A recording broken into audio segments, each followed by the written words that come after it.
Kim çox yatır? Sən. Kim daha tənbəldir? Sən. Niye tembeləm?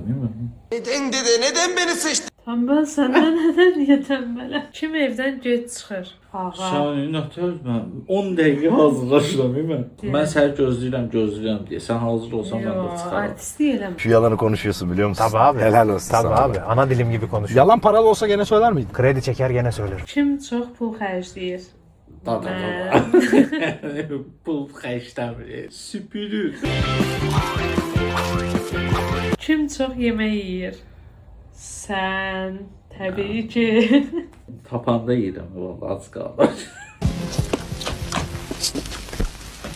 Kim tez əsəbləşir? Xanım Zər. Agresifim, kompleksliyim. Perdelerimi kaldırdığımda kedi gibi bir insanım. Kim çox paltar alır? Təbii ki. Kim daha tez yorulur? Yorulur. Ağa. Sən də tez yorulursan. Yəni iş görəndə yorulursan. Sən amma hər dəqiqədə yorğunsan. Yoxdur, mən tənbələm deyə yorğunmuş kimi görünürəm, amma əslində yorğun Yox. deyiləm. Bu da şübhəli, sual altındadır. Niyə?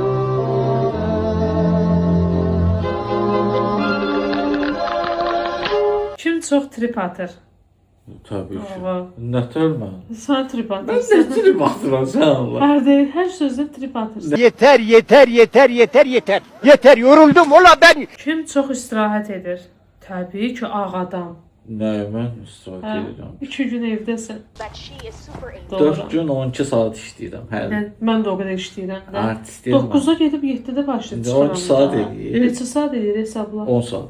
Hə, sağlam mən 12 saat eləməz. Cəmi 4 saatın artıq. Al, 4 dəfə al. Niyə? 4 vur 2.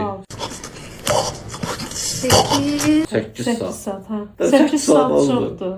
Gecədən səhərə 8 saat insan Nə yatanda dəxli normal yox? yuxu olur.